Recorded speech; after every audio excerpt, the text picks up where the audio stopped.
Hola, buenas noches a todos, bienvenidos de nuevo a este pequeño rincón del cinéfilo y feliz año nuevo a todos. Vamos a terminar pues con los dos vídeos anteriores con la tercera parte de la trilogía del Señor de los Anillos y analizando un poquito el legado que nos ha dejado a través de los años. Todos ya sabemos, evidentemente, que El Señor de los Anillos, El Retorno del Rey, es la gran joya de la corona de esta trilogía, y para mí, pues se puede decir que es la joya de la corona del cine del siglo XXI.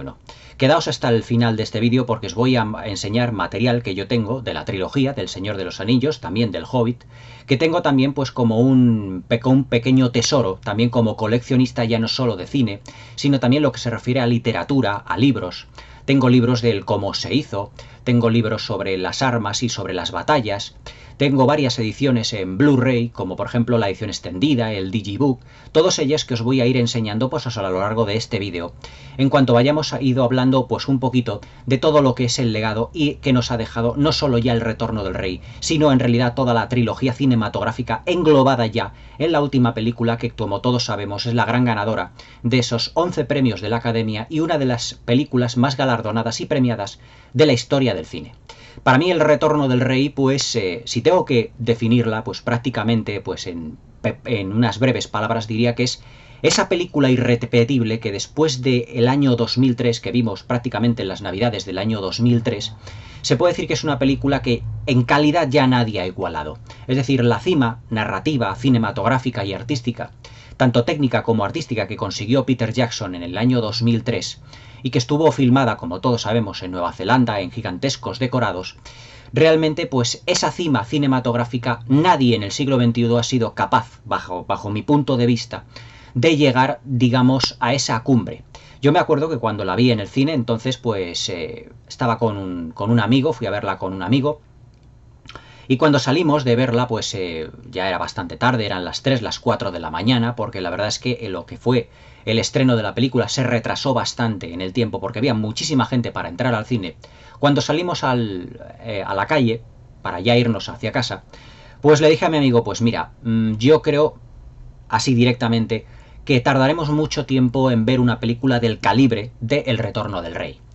Y la verdad es que pues prácticamente se puede decir que no me equivoqué, ya que después prácticamente de casi 20 años, porque he querido juntar, digamos, las tres películas como una trilogía, aunque en realidad el 20 aniversario es solo de la Comunidad del Anillo, pero separarlos durante un año hasta el año que viene, Las Dos Torres, y hacia dentro de 2 años El Retorno del Rey, hubiera sido un tanto frío en general. Y he querido pues hablar del legado de la trilogía en general, ya que se cumplían los 20 años, evidentemente del estreno de la primera parte. Y además es que cuando se volvieron a reestrenar en las salas hace poco, por esas nuevas versiones en 4K de Peter Jackson, también se han reestrenado las tres películas a la vez. Por lo tanto, pues yo he querido también hablar del legado, ya no solo de la calidad de estas películas que atesoran, sino del legado del Señor de los Anillos en general, ya no solo de las tres películas, sino todo lo que ha calado en la cultura popular y la cultura pop del siglo XXI. Han sido unas películas que han cambiado, pues se puede decir que el curso de la historia, a veces para bien y a veces para mal, ya que pues el listón que nos pone de calidad Peter Jackson, sobre todo hablando del Retorno del Rey, es tan sumamente alto que muy pocas producciones, se puede decir cinematográficas, a lo largo de estos casi 22 años, ya estamos en el 2022, 22 años dentro del siglo XXI, se puede decir que prácticamente ninguna película ha llegado a la altura del Retorno del Rey, por lo menos bajo mi punto de vista y además cinematográfico. Y además es que os lo voy a exponer de una manera muy clara y vamos a hablar evidentemente de cuáles han sido todas las connotaciones, tanto positivas como negativas, que el Retorno del Rey nos ha dejado. Las positivas evidentemente es que el cine no fue, a partir del estreno del Retorno del Rey, el mismo. Se puede decir que El Retorno del Rey es una película completamente adelantada a su tiempo. Desde un primer momento vemos que efectivamente, bajo el punto de vista técnico, los efectos visuales ya no fueron lo mismo. Se puede decir que El Retorno del Rey es, junto con películas como Terminator 2, como Parque Jurásico, una película muy importante dentro de lo que es la historia del cine, porque por primera vez vimos en pantalla gigantescas y monumentales batallas en donde estaban cientos y cientos de miles de soldados, de guerreros. Eso lo habíamos visto evidentemente las otras dos partes de la trilogía, pero no de una manera tan épica y tan monumental como en El Retorno del Rey. En El Retorno del Rey lo vemos de una manera, por así decirlo, entre comillas exagerada, desde un punto de vista visual, pero no desde un punto de vista literario, porque Tolkien es como así lo describió en su libro. En El Retorno del Rey, la tercera parte del libro del Señor de los Anillos, Tolkien nos describe las batallas como prácticamente como monumentales, gigantescas, prácticamente como si nuestra imaginación no diera lugar para ello. Es decir, yo cuando me leí El Señor de los Anillos, aunque es un libro que me he leído ya 3 veces, todo hay que decirlo, la primera vez que me encantó pues fue prácticamente casi antes del estreno de La Comunidad del Anillo, o mejor dicho, durante el rodaje de las películas de Peter Jackson, aunque el rodaje de estas películas en lo que se refiere, por ejemplo, a secretismo, pues no estaban siendo muy divulgadas excesivamente. Las redes sociales entonces, en el año 98, 99, casi 2000, no estaban tan en boga como ahora, en el que pues prácticamente con un teléfono móvil puedes hacer una fotografía y directamente se la puedes pasar, digamos, a internet, y la fotografía puede circular pues por todo el mundo, por internet y por la red. Pero hace 22 años, pues se puede decir que prácticamente no era así. Hace 22, 23, 24 años cuando se estaban empezando a filmar y a fraguar este proyecto del Señor de los Anillos. Yo me acuerdo que leí por primera vez en la revista Fotogramas que un director llamado Peter Jackson estaba empezando a preparar una trilogía basada en la obra de Tolkien. Y venía una fotografía de la película de dibujos animados.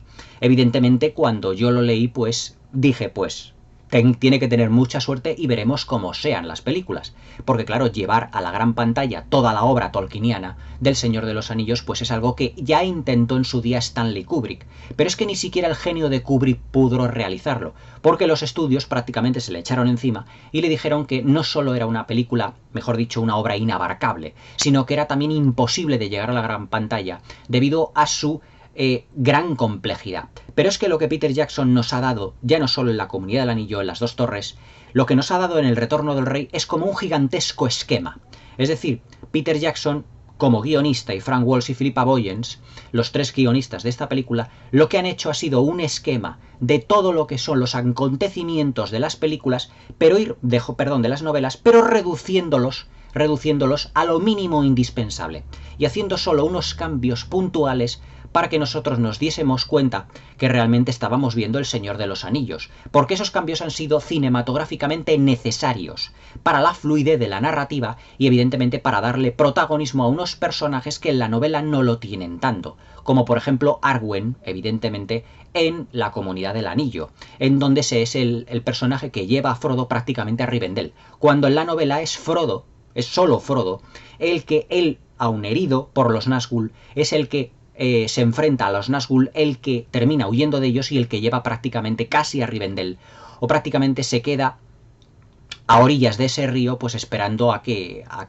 todo lo que son las aguas, pues se lleven a los 9 jinetes negros, prácticamente aguas abajo. Es decir, que esos cambios eran importantes. También El Retorno del Rey, evidentemente, tiene esos cambios a nivel de guión. Es decir, el ejército de los muertos, lo que es el ejército de los muertos que vemos en la película, esos espectros, esos fantasmas que acuden a la llamada de Aragorn, en realidad en la novela nunca estuvieron en los campos del Pelennor, sino que esos barcos, los barcos de los piratas, fueron ayudados a recuperarse por el ejército de los muertos, pero que Aragorn necesitó esos barcos para llevar un ejército de montaraces del norte hacia los campos del Pelennor, evidentemente hacia lo que son pues las esplanadas de Minas Tirith, y allí tener en cuenta o reforzar todo lo que eran la batalla de los guerreros de Rohan, para poder evidentemente pues terminar lo que era la gran y gigantesca batalla de los campos del Pelennor. Pero evidentemente los muertos del Sagrario nunca estuvieron evidentemente en los campos del Pelennor, pero Peter Jackson lo hace para que su película sea más espectacular, y dentro de esa espectacularidad es donde aquí avanzan los efectos visuales, evidentemente de un modo extraordinario. Es decir, los efectos especiales son una de las grandes bazas que tiene Peter Jackson para dar rienda suelta a toda la imaginación de Tolkien. Es decir, esta película en el 2003, tal y como estaba concebida, Nosotros no habíamos visto prácticamente ninguna película con un nivel de efectos visuales tan sumamente desbordante por todas partes. Pero sigue siendo Peter Jackson dentro de la narrativa un maestro, porque no deja que esos efectos visuales sean auténticamente los protagonistas, sino que son un complemento más de toda la historia mucho más intimista, mucho más operística, mucho más shakespeariana, evidentemente, de lo que Tolkien había, evidentemente, puesto en su novela. Y es que lo que importa son las historias del dolor, del sufrimiento de Frodo, de Sam, del sacrificio de Aragorn y de todos los personajes que engloban o que englobaron en su momento la Comunidad del Anillo. Pero todo bajo un prisma prácticamente narrativo, no solo técnico, sino también desde un punto de vista narrativo impresionante. La película tiene a su vez hasta 6 líneas narrativas. Llega un momento de metraje en el que se puede vislumbrar hasta 6 líneas narrativas diferentes, lo que evidentemente nos da una película proporcionalmente 6 veces más compleja que la Comunidad del Anillo, que prácticamente tenía con una pequeña ramificación que era la historia de Saruman. Pero es que aquí tenemos hasta 6 líneas narrativas. Tenemos la historia de Frodo, de Sam y de Gollum. Tenemos la historia de Aragorn, Legolas y Gimli, que se van a los campos hacia las grutas para conseguir a los muertos. Tenemos la trama de Rohan, con Eowyn como protagonista, que irá cobrando protagonismo.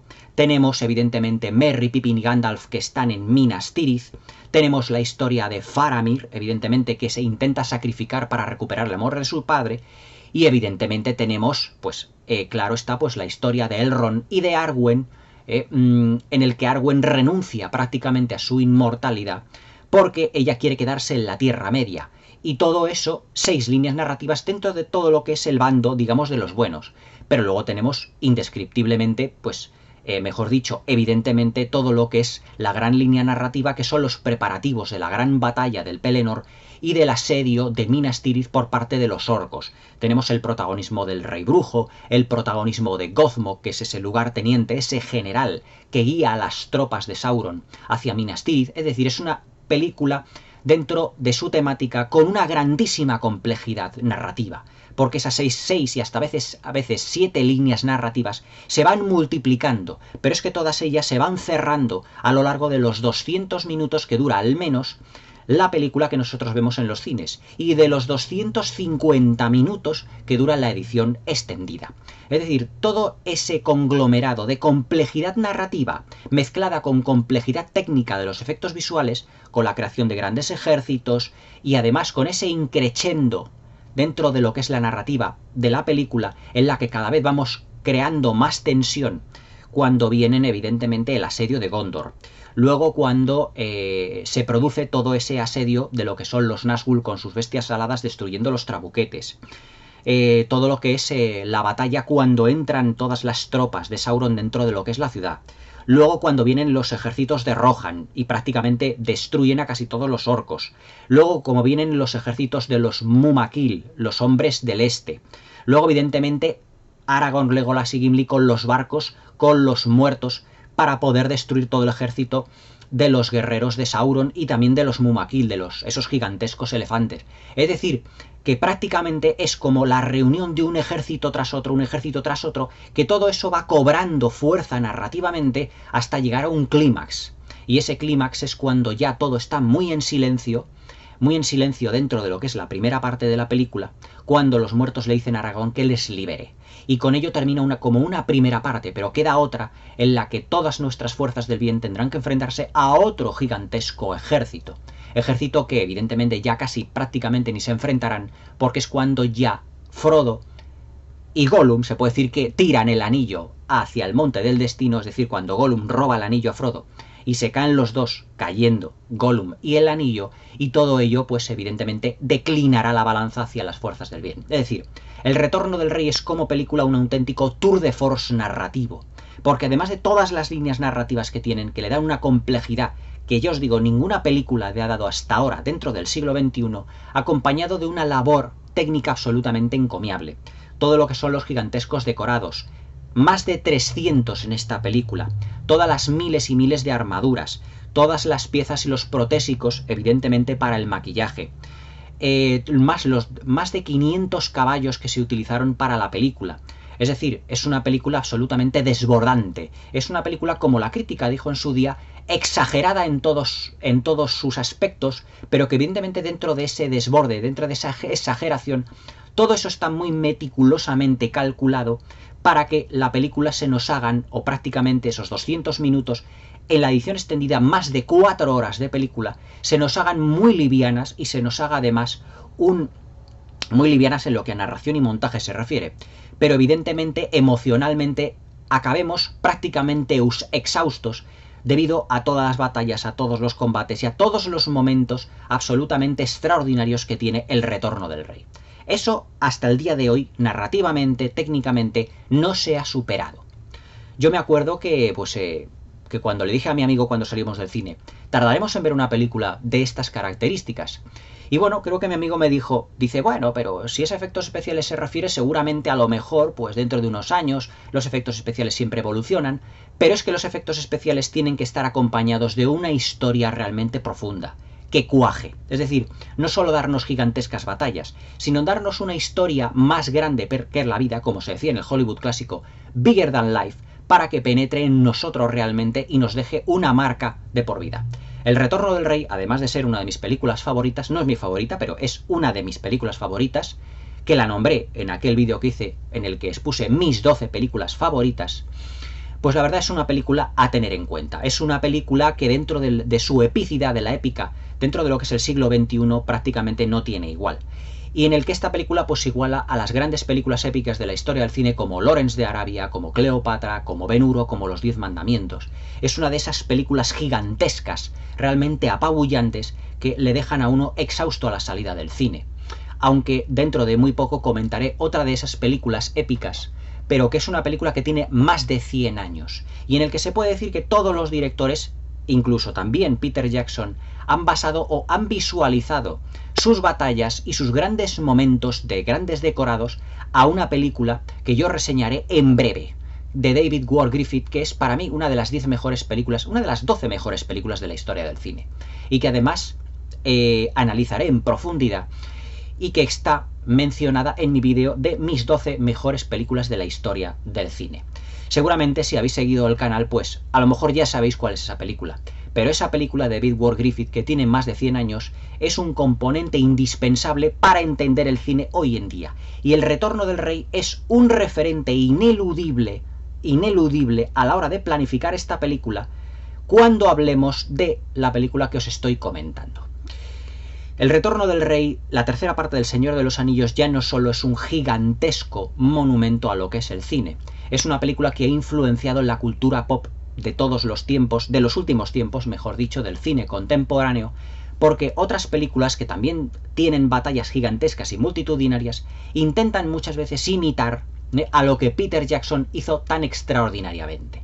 Marvel, DC Comics, la Disney, la Warner han utilizado 1001 películas en el que los ejércitos están formados por miles y miles, cientos de miles de guerreros. Pero ninguna película tiene la espectacularidad y la epicidad del Señor de los Anillos, El Retorno del Rey.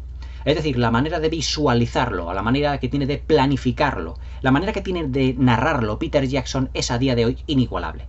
Y es que Peter Jackson, con esta película, se consagra como uno de los grandes narradores del cine contemporáneo.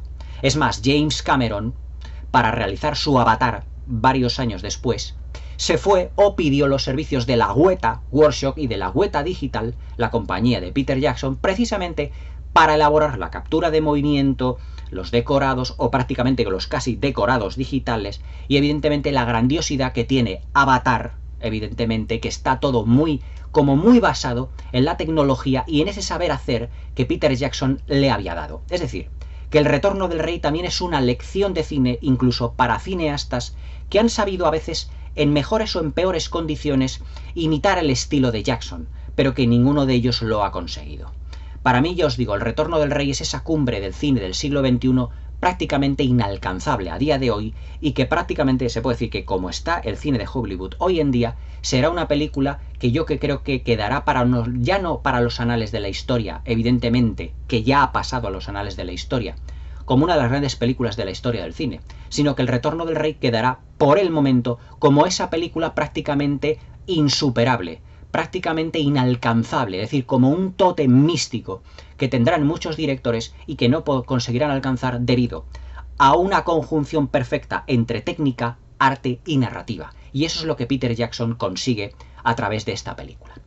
Después de este gran repaso que hemos dado realmente a la trilogía del Señor de los Anillos, tanto en lo que refiere a legado como con lo que se refiere a calidad artística, os voy a enseñar como, digamos, como especial de este vídeo, algunos de los productos o algunos de los elementos que yo tengo, libros, películas, y que forman también mi megalomanía hacia el Señor de los Anillos, hacia el mundo de la Tierra Media, a esta maravillosa trilogía que Peter Jackson nos regaló hace ya 20 años. La trilogía del Hobbit, como mención especial, que también la tenéis comentada en el canal, forma, a mi modo de ver, un perfecto complemento del Señor de los Anillos. Porque aunque narrativamente en lo que se refiere a adaptación literaria, el Hobbit siempre estuvo por detrás del Señor de los Anillos porque, literalmente, mejor dicho, en lo que se refiere a los libros, el Hobbit era un cuentecito, prácticamente un cuento para niños, y el Hobbit era una novela épica.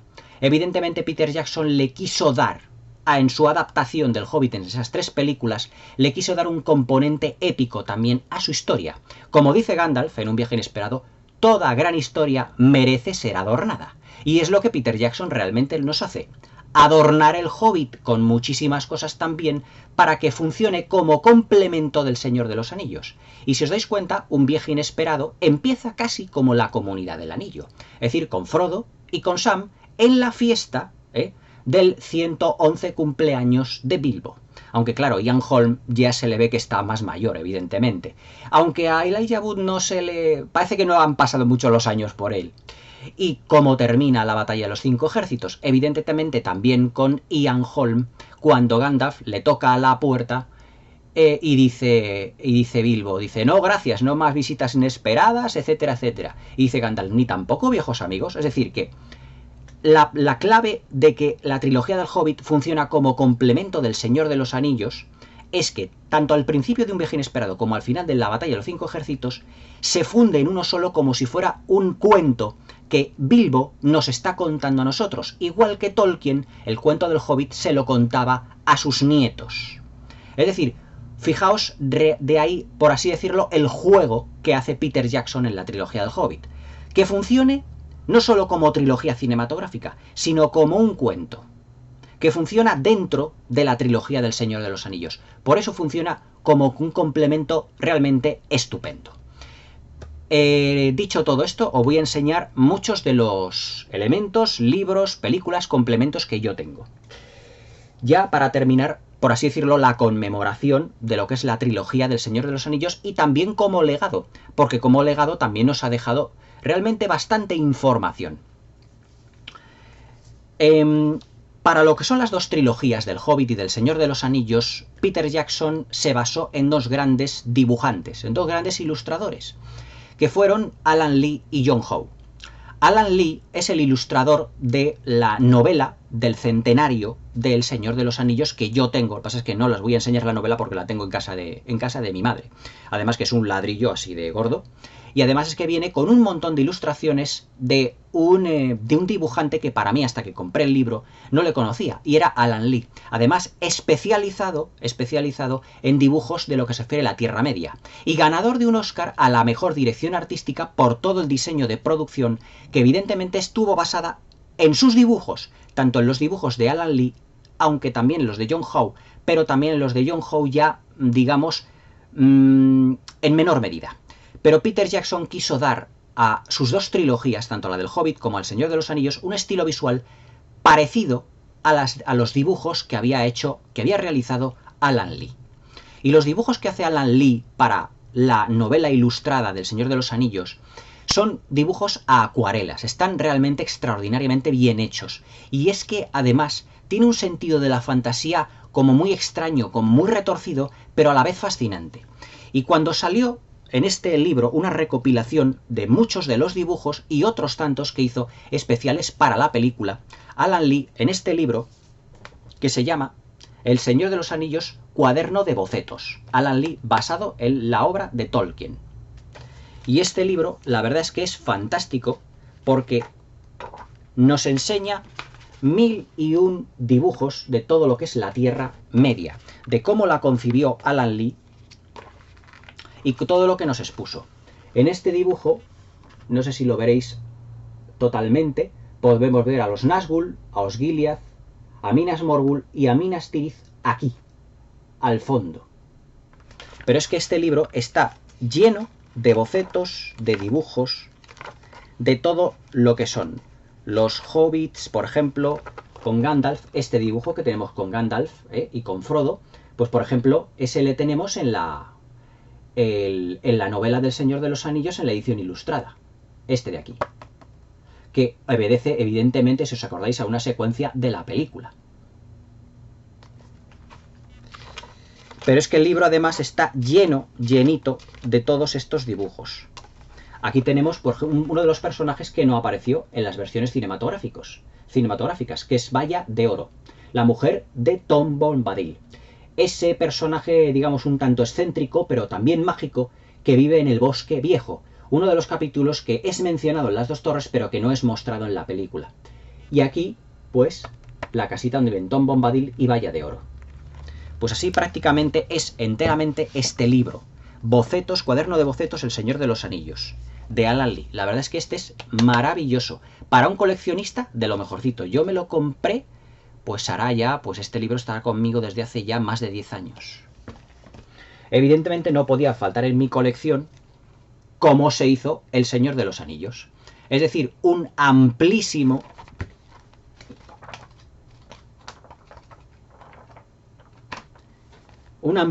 libro sobre cómo se filmó la trilogía entera. Aquí tenéis los secretos de la trilogía, de cómo se fotografiaron, por ejemplo, lo que son las maquetas, de cómo fue el diseño de producción, de cómo se fabricaron las armas, de cómo se hicieron las armaduras, de cuál fue la inspiración de Peter Jackson para todo ello. Vienen pequeños retazos de entrevistas a todo el reparto. La verdad es que es fascinante. Aquí viene, por ejemplo, la historia oficial de cómo se hizo la premiada trilogía cinematográfica. Estos libros ya no sé si estarán realmente a la venta, pero yo, pues cuando se estrenaron las películas, pues claro, los fui comprando, hasta que me hice con una colección realmente brutal. Luego otro libro, que es yo creo un tanto desconocido, pero que es importante yo creo que se conozca, que es este, El Señor de los Anillos, Armas y Batallas, con un prólogo escrito por el mismísimo Christopher Lee. Pero es que este libro no es, por así decirlo, un cómo se hizo, sino que viene todas las armas y todas las batallas de la trilogía del Señor de los Anillos, pero contadas en clave mitológica. Es decir, que aquí no es, evidentemente, como os diría yo, entrevistas con el reparto, cómo se hicieron, cómo se planificaron, sino desde un punto de vista mítico, desde un punto de vista narrativo, desde un punto de vista, como os diría yo, como si efectivamente todos esos hechos hubiesen acontecido, como si todos los hechos hubiesen ocurrido. Por ejemplo, aquí nos vienen lo que son las armaduras de los guerreros elfos de la Segunda Edad. Por enseñaros así un poquito más. Por ejemplo, toda la secuencia de batalla del prólogo de la Comunidad del Anillo nos viene aquí descrito. Y además aquí, a pie de página, nos viene pues todo lo que son pues los avances de los ejércitos, cómo se desarrolló la batalla, etc. Si profundizamos un poquito más en ello, por ejemplo, nos viene todo lo que es el proceso o todo lo que son las secuencias de las minas de Moria. Y enseñándoos ya, pues, para terminar, por ejemplo, la batalla del abismo de Helm. Aquí viene descrita en dibujos y abajo, también a pie de página, todos los pasos que se dieron en la batalla, la presencia de los finales, finalmente la presencia de los Ucornos, etc. Y ya, pues como último punto, por ejemplo, este capítulo me gusta, Gront y otras máquinas de sitio, es decir, el martillo del submundo y, por ejemplo, todo lo que son la descripción de las torres de asedio. La verdad es que este libro es realmente fantástico, me lo he leído un montón de veces porque vives las batallas del Señor de los Anillos. En lo que se refiere a todos los productos que yo tengo ya como entretenimiento lúdico, pues tengo la trilogía del Señor de los Anillos versión cinematográfica, la primera vez que salió en Blu-ray. Por ejemplo, en esta edición en el que no vienen las ediciones extendidas. Esta edición son las ediciones cinematográficas, las que vimos en los cines, con los extras de los DVDs originales. Y aquí están los tres, que son los que enseñé cuando hice en su día, cuando comencé el canal, pues evidentemente pues las críticas correspondientes de la trilogía. Aquí están pues el Retorno del Rey, la Comunidad del Anillo y las dos torres. Esta fue la primera edición que salió realmente en Blu-ray de la trilogía de El Señor de los Anillos. Luego otras ediciones que también son las cinematográficas en Blu-ray, pero que estas son a modo más de capricho. Y me las compré a modo de capricho porque viene un digibook con el Blu-ray de la película, pero cuya presentación está muy bien. Que son el digibook de la Comunidad del Anillo, el digibook de las dos torres y el de El Retorno del Rey. En el que, seguramente, como muchos de vosotros sabréis, viene pues en forma de librito, pues presentación de los personajes, la historia cómo se va desarrollando, etcétera. Esto digamos que como son las mismas películas que hay, pero digamos que yo las tengo apartadas, se puede decir que como un capricho personal, no porque realmente las necesite. Porque muchas veces pues cuando me las pongo las películas me las pongo en edición normal o incluso la edición extendida también en Blu-ray. Esto ya es, digamos, harina de otro costal. En estas vienen, evidentemente, en dos discos, exactamente igual que en la versión en DVD de las extendidas, lo que son las películas. Y luego los extras en DVD, pero fueron los documentales originales que se filmaron para los extras de las ediciones extendidas originales en DVD. La verdad es que la calidad de imagen del Blu-ray en edición extendida, tengo que deciros que sí que efectivamente supera la de las ediciones cinematográficas. Esta, hombre, las del 4K yo no las he visto. Pero yo os voy a decir también una cosa. Ahora que os voy a enseñar un poquito lo que son las ediciones extendidas en todo esto, voy a abrir lo que es la caja y os lo voy a enseñar. Además que vienen como edición exclusiva en 3 packs bastante gorditos. El Retorno del Rey, la Comunidad del Anillo, las dos torres, o sea, vienen absolutamente las tres. Además, con 5 discos en cada una de ellas. Cuando yo vi hace poco que Peter Jackson iba a reestrenar la trilogía en 4K, y dijo que había modificado el color del Señor de los Anillos, yo no las he visto en 4K, solo de lo que Peter Jackson dice en ese vídeo que está en YouTube, que lo podéis ver, que habían modificado parcialmente el colorido de algunas secuencias de la trilogía del Señor de los Anillos para que se pareciesen a las del Hobbit. Yo dije, ¡sacrilegio! ¿Por qué? No me malinterpretéis, o sea, el Hobbit tiene una iluminación y un colorido fantástico. Lo que ocurre es que yo soy poco aficionado, poco fanático, por así decirlo, de que un director esté retocando continuamente una película. Es decir, si tú una película la quieres retocar en el sentido de hacerla mejor en calidad de imagen, pero dentro del negativo original lo puedes hacer.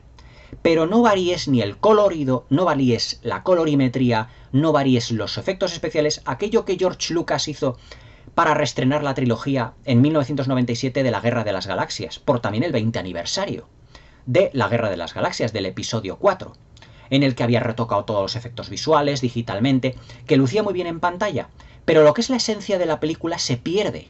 Se pierde, es decir, yo pienso que una película tiene que estar tal y como se filmó en su momento.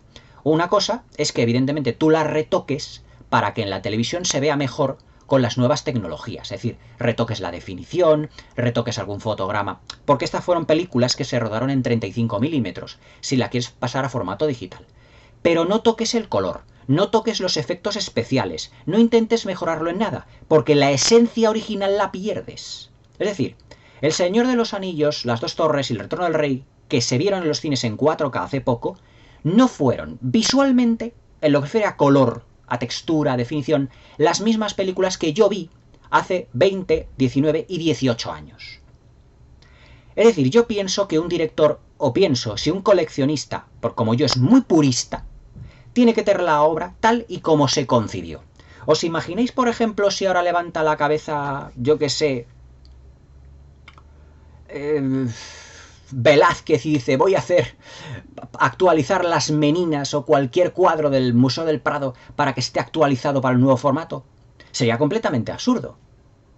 Es como si Donatello, por ejemplo, ahora resucitase y dijese, pues ahora el David voy a retocarlo de otra manera, y empieza a tallarlo de una manera distinta. Ya pierde su esencia, es decir, una obra cinematográfica, por ser una obra de arte, tiene que tener su esencia. Cuando se filmó por primera vez. Y ahí es donde se queda reflejado todo. Se puede ver mejor o peor. Puede tener mejor calidad de imagen o de sonido. Y tú puedes hacer lo posible por esa calidad de sonido mejorarla. Pero no sustituyas ni la imagen, ni el sonido, ni los colores por otros. Porque entonces ya pierde originalidad y pierde su esencia. Es decir, a mí me parece muy bien que George Lucas quisiera en la Guerra de las Galaxias recuperar una escena en la que Han Solo sale con un Jawa, con Jabba el Hutt y no sé qué. Pero es que Jabba el Hutt, ese Jabba, ya estaba hecho con tecnología de finales de los 90, que luego en el formato para DVD remasterizada de Blu-ray se convirtió, lo volvieron a sustituir por otro Jabba. Es decir, todo lo que estás comparando, ese personaje, ese Jabba que está hecho digitalmente, lo comparas con luego los personajes que están maquillados y ya no es lo mismo. Porque todos tenemos en mente al Jabba el Hutt de 1983. Y ya no es lo mismo. Por lo tanto, yo aquí le doy un pequeño tirón de orejas a Peter Jackson por haber toqueteado, más que tocado, toqueteado, su trilogía original. Yo hubiese limpiado, por así decirlo, los negativos para estrenarla en 4K con definición 4K. Pero no hubiera retocado ni la colorimetría, ni el brillo, ni el volumen, ni hubiera retocado las sombras, ni la luz. No, porque ya tienes otra trilogía que tiene otra personalidad. El Hobbit es una trilogía que tiene con su colorimetría, con su manera de hacer, su personalidad. Y El Señor de los Anillos tiene otra personalidad. Entonces, si tú lo que haces es cambiarlo para que se parezca a otra trilogía, a otras películas, le estás quitando la esencia. Es decir, un purista quiere un producto tal como se manufacturó y como se creó en su momento. Ni con ningún aditamento, ni con ninguna historia, aunque todo evidentemente ofrece o viene dado, viene rodado de intentar venderte el producto de una manera distinta al Blu-ray. Como tienen que seguir vendiendo el producto, te lo dan de una manera diferente. Venga, vamos a estrenar El Señor de los Anillos, la trilogía, pero la voy a estrenar con otra colorimetría, con otro modo, con otro estilo visualmente diferente para que se parezca a lo del Hobbit. Es que no tenía que haberlo tocado, sino que tenía que haberlo dejado tal y como estaba. Por lo menos para mí es eso. Además, por ejemplo, un ejemplo que os pongo. Cuando tú llevas una obra de arte a ya sea un cuadro, ya sea un mueble antiguo, lo que fuera, a un anticuario, el anticuario lo primero que te va a decir es si está retocado respecto de su creación original. Porque en cuanto está retocado un producto ya pierde valor. El valor tiene que tenerlo el producto sin tocar. Es decir, desde el primer momento que sale. Por lo tanto, no tendría que haberlo retocado. Lo que pasa es que Peter Jackson lo hace por motivos puramente comerciales, para intentar vender su producto. Pero evidentemente nos tienen que vender su producto una y mil veces. Yo teniendo la versión en Blu-ray, y sobre todo en esta edición extendida, que os voy a decir, así, ahora que no nos oye nadie, las 3 ediciones se ven bien, porque yo me acuerdo que cuando salió la trilogía original en Blu-ray, esta que tengo aquí, fueron 50.000 las voces que dijeron, es que se ve horrible, es que no. Se ve de fábula. Todo era, evidentemente, campañas de marketing para decir, no, lo que nos interesa es la edición extendida, saque usted la extendida, remasterícela, a ver si... Pero claro, esta edición, digamos que es la original, con los colores originales, igual que la edición extendida. Pero si ya nos metemos con la edición en 4K, si ya usted me está vendiendo un producto ya retocado, ya no es la película tal y como usted la rodó y ya no es la película tal y como usted la concibió desde un primer momento, sino que la ha retocado por motivos puramente comerciales y de publicidad. Y eso ya dentro de una faceta puramente artística ya no me vale. Un libro que yo creo que sí que sería perfectamente adaptable a la gran pantalla, prácticamente en una película, no hace falta que se hicieran más, sería Los hijos de Húrin, también de Tolkien, que yo no sé si en esa serie que Amazon está rodando, o que está perfilando, o que se va a estrenar en este 2022, incluirá algo de Los hijos de Húrin. Pero yo tengo aquí otros 3 libros, otras 3 pequeñas novelas recopiladas por Christopher Tolkien, que son los hijos de Húrin, Beren y Lúthien, y sobre todo mi favorita, que es La caída de Gondolin. 3 películas, mejor dicho, 3 novelas que se basan en relatos de la Segunda Edad y que yo creo que son también muy adaptables al cine. No sabemos si efectivamente la novela de Amazon, mejor dicho, la serie de Amazon, tendrá algo o recuperar algo de estas 3 novelas. Pero qué pena que Peter Jackson no dijera, ya que tengo 3 novelas más, qué pena de otras 3 películas más. Lo que pasa es que Peter Jackson creo que ya no está por la labor de ofrecernos más películas en general y mucho menos películas de fantasía y muchísimo menos trilogías. Pero bueno, yo creo que él se ha llenado tan de dinero en ese momento, en el tiempo actual, que yo creo que toda reivindicación que hagamos los fanáticos respecto de estas novelas, para completar, por así decirlo, aunque ya se habló en su momento de que si podía adaptar el Silmarillion, es muy complicado adaptar el Silmarillion, porque son cuentos prácticamente inconclusos, leyendas que Christopher Tolkien fue prácticamente aglutinando de todos los escritos que tenía su padre. Es decir, no se puede adaptar el Silmarillion porque se puede decir que es una no novela. Es decir, son como cuentos, como leyendas que van una detrás de la otra. Nos cuentan muchas cosas, pero no nos cuentan nada en particular. Evidentemente también tengo la novela El Hobbit, ilustrado además por Alan Lee. Qué pena que no tener aquí yo el tocho grande del Señor de los Anillos para mostrároslo. Pero bueno, seguramente sabréis con la edición y os lo podéis imaginar.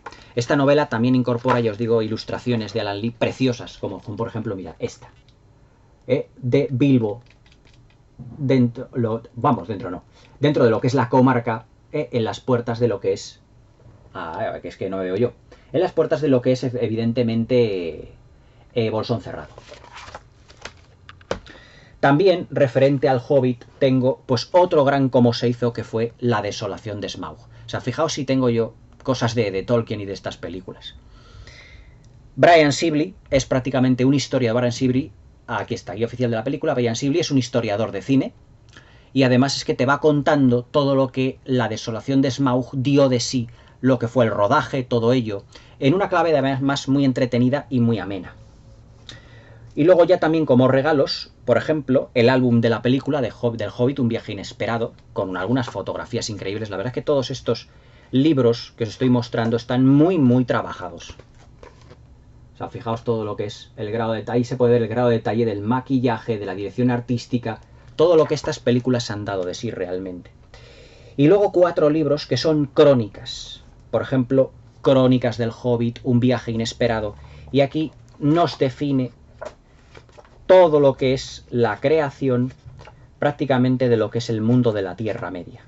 En lo que se refiere, por ejemplo, a diseños de vestuario, fijaos.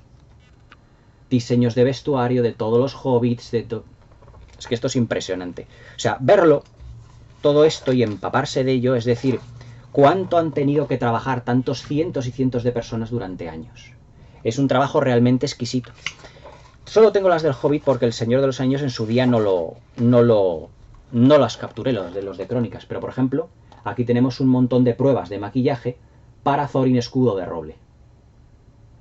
O sea, es que es un trabajo realmente que evidentemente lleva mucho tiempo, mucho dinero y mucha preproducción.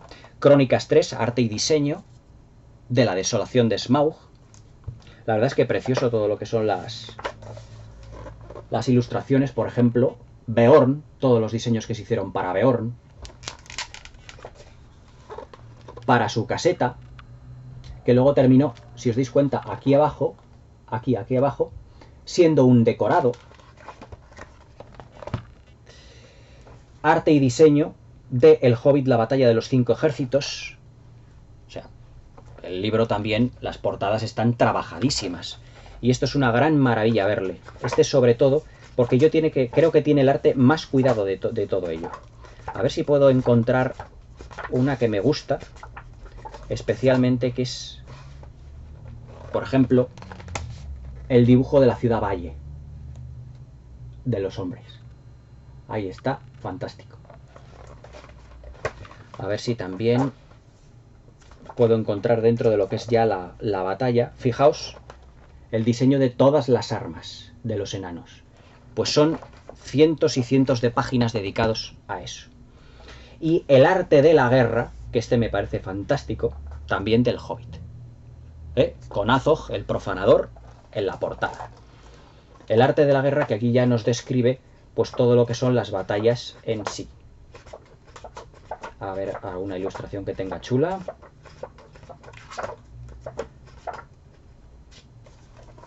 Por ejemplo, esta es las legiones de Azog. Claro, y te viene pues evidentemente todo lo que es los orcos, todo lo que son secuencias de la película. Realmente impresionante todo ello. Y prácticamente pues se puede decir que aquí estoy inundado de libros, totalmente. A ver si lo voy apartando, de libros y de películas. Si no tenéis muchos libros y películas de este estilo, os aconsejo que podáis pues haceros con ello. Porque la verdad es que para todos aquellos que os guste todo este mundillo de la Tierra Media, de las películas de Peter Jackson, todo eso, la verdad es que te mete mucho más de lleno en todo ello. Te mete mucho más en el mundo creado por este gran cineasta. Te mete mucho más en el gran legado que nos ha dejado pues para el cine y para la posteridad. Yo creo que películas como las que ha hecho Peter Jackson de este gran mundo de Tolkien, de John Ronald Reuel Tolkien, la verdad es que no vamos a volver a ver. Yo creo, y si os doy mi opinión, he visto ya varios vídeos de aquí de personas que les gusta la Tierra Media, de lo que es sobre la serie de Amazon. Ya he oído por ahí que en la serie de Amazon vamos a tener personajes o hobbits multiculturales. Yo no sé lo que van a hacer o lo que habrán hecho con la serie del Señor de los Anillos. Pero evidentemente hay dos cosas que van a estar muy claras. La primera, que las películas de Peter Jackson no van a ser alcanzadas ni igualadas ni de lejos. Es decir, este gran señor de la narración que es Peter Jackson creó 3 películas y por extensión 6 películas, aunque las de Hobbit ya os digo que funcionan como un perfecto complemento a las del Señor de los Anillos. Nos ha dado todo un mundo, una imaginación desbordante y ha plasmado, digamos, toda la imaginación de Tolkien. Es decir, que Peter Jackson en las 6 películas ha ejercido más de visionario y de ilustrador que de creador. De ilustrador porque ha puesto en imágenes la imaginación, evidentemente, de ese gran escritor llamado Tolkien. Sin Tolkien y sin Peter Jackson, este gran mundo, estas grandes novelas, estos grandes libros, estas grandes películas, no serían hoy el hecho tan fehaciente y tan palpable que tenemos. Y no habrían creado legiones y legiones de admiradores. Es una pena y una lástima que yo creo que la serie de Amazon no va a estar a la altura de estas grandes epopeyas.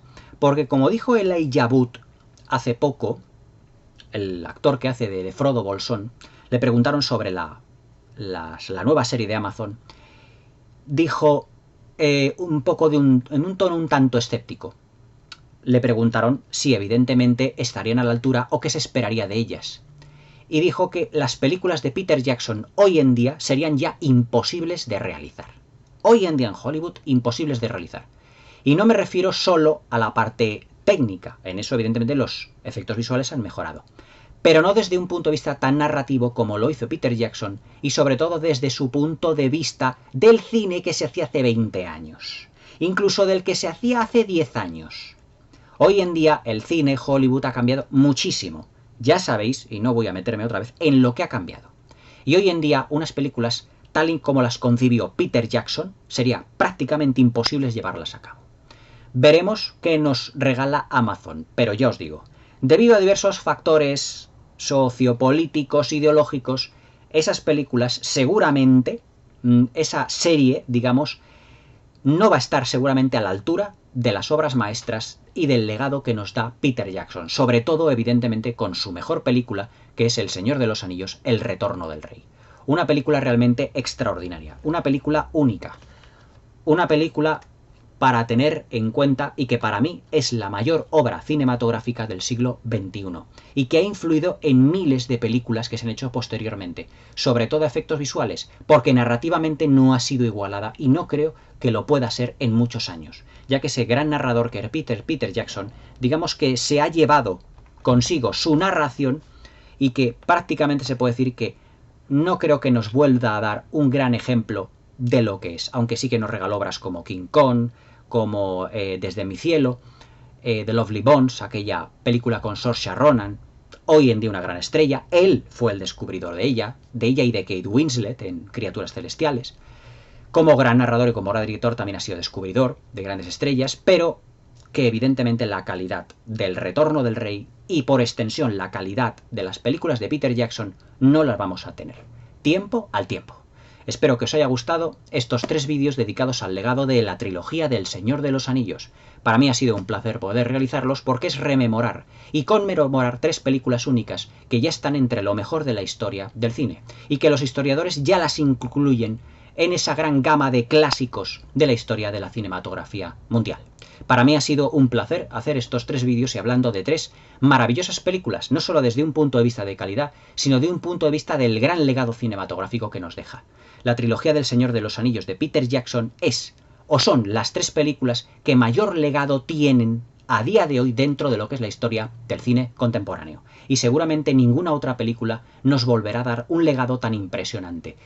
El UCM y el DCU, los de Marvel y los DC Comics, se nutren hoy en día de la trilogía del Señor de los Anillos. Porque si no hubiese sido un gran éxito del cine fantástico, no creo que muchos otros directores se hubiesen atrevido a realizar más cine fantástico. Y sobre todo las películas que hoy en día nos tiene acostumbrada Hollywood y que llama superproducciones. Bueno, superproducciones eran estas películas.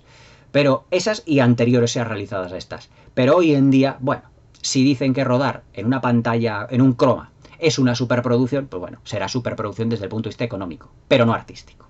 Espero que os hayan gustado estos vídeos, espero que le des al like, que os suscribáis, que os haya gustado mi pequeña colección y que también seáis fans de El Señor de los Anillos. Sin duda, la obra cinematográfica más importante del siglo XXI y la que mayor legado nos ha dejado. Espero que paséis buena noche y hasta mañana.